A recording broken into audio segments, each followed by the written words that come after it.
Hello everyone, today I will be presenting my physics bonus project and it's about curved mirrors. Before that, I would like to introduce myself. My name is Reem Hamid al-Dir'i. I'm from Al-Ittihad National Private School, Class 12 AG, and the subject is physics. So there are two types of spherical mirrors. We have concave mirrors and convex mirrors. So there is another name for concave mirrors, which is a converging mirror, because they converge all the light at one point. And for convex mirrors, we have also another name, which is diverging mirror, because they diverge the light and don't allow it to meet at one point. So these are some important things that we need to know before I start explaining. So the C, it indicates, basically it's the center point. It's the center of the curvature of the spherical mirror. The capital F is the focal point. It is a position on the principal axis that is at a position half the center. R, radius, it's the distance between the mirror and the center point. And the lowercase f is the focal length, the distance between the mirror and the focal point. And P is the distance between the mirror and the object. Q is the distance between the mirror and the image. H and H prime. So H is the height of the object and H prime is the height of the image. So there are a couple of differences between the front of the mirror and the back of the mirror. So for the front of the mirror, P is always in the front of the mirror. It's always possible. But on the back of the mirror, an object can never be at the back of the mirror. It's impossible.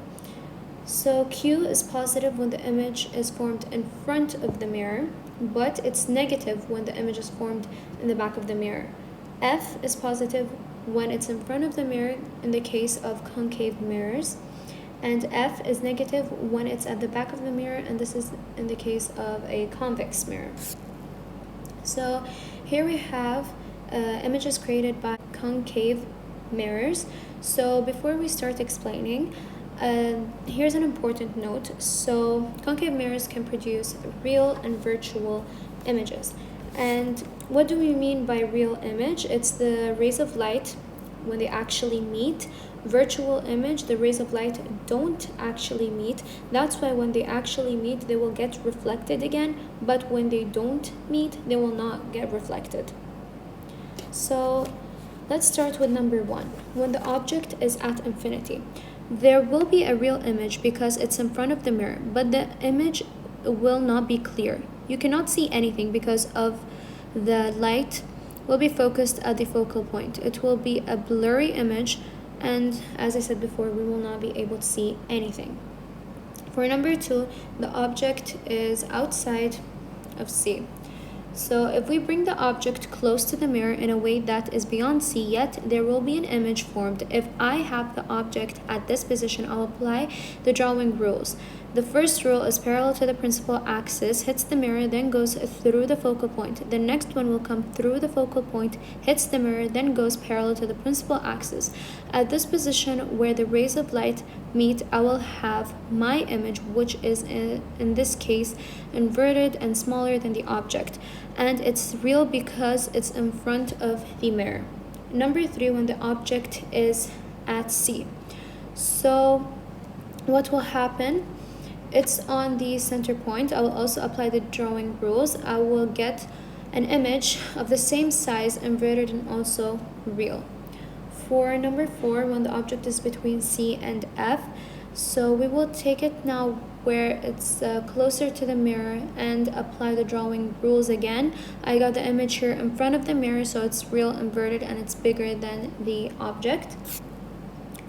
For number five, when the object is at F, we took the object a little bit closer to the mirror and now it's on the focal point. We notice that the rays of light will never meet and they will be parallel to each other. Now this is what's being used in front of the light of a car. They place concave mirrors there. These lights are the object. They place it in a position that will make it on the focal point. This will make the rays of lights this will make the rays of lights parallel to each other. They will never meet and they don't form an image. They will become useful to me to see the road. They will only reflect the light that is parallel to each other. And that's it. So for number 6, when the object is inside of F, when I take the object very close to the mirror at the closest point here, there will be a virtual image produced at the back of the mirror. I know it's a virtual image because it's at the back, and the rays of light, they didn't actually meet, but we stretched them. It's bigger than the object, virtual and upright. Now we have convex mirrors. So for convex mirrors, they are spherical mirrors where the reflecting surface is the outward segment of a sphere, which is the opposite of a concave mirror, which has a reflective surface that is curved inward and away from the light source.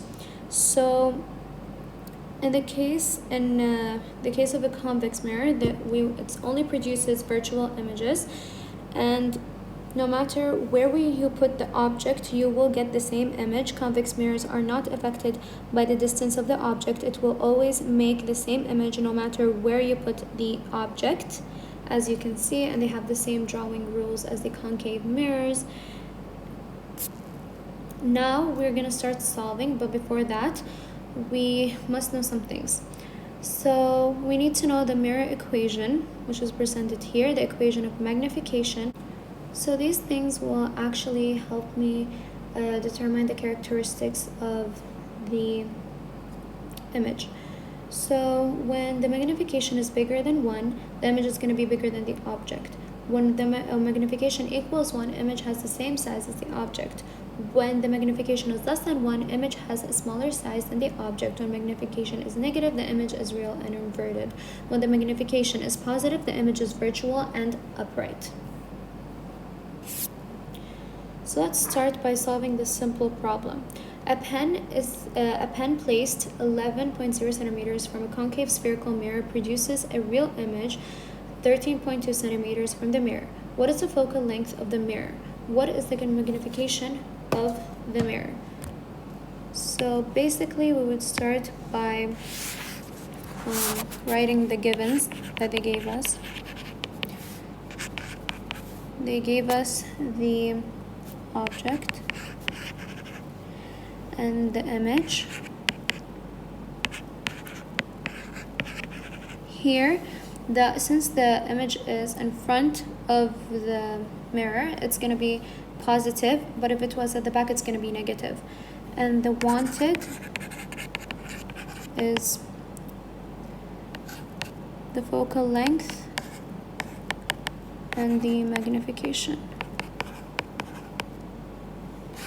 So let's start to apply.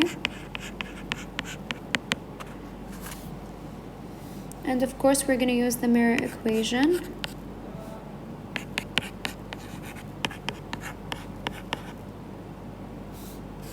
So we're just going to plug everything in.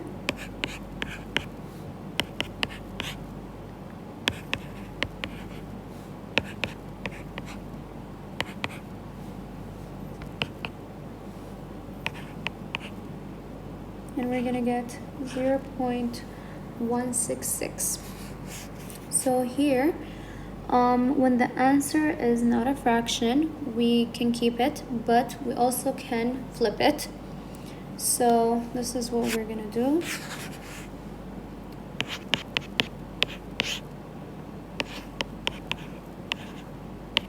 And we get 6.02 centimeters.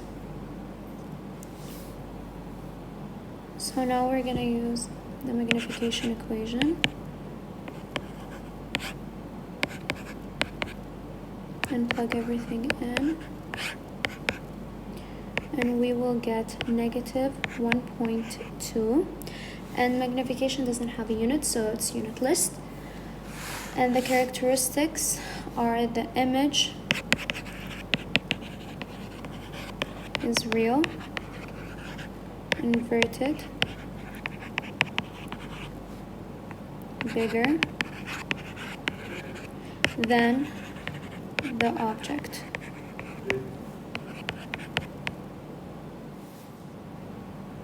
So why is the image real? Because the magnification is negative. It's inverted because the magnification is also negative, and it's bigger than the object because the magnification is bigger than 1. And thank you so much for listening. I hope you learned something new.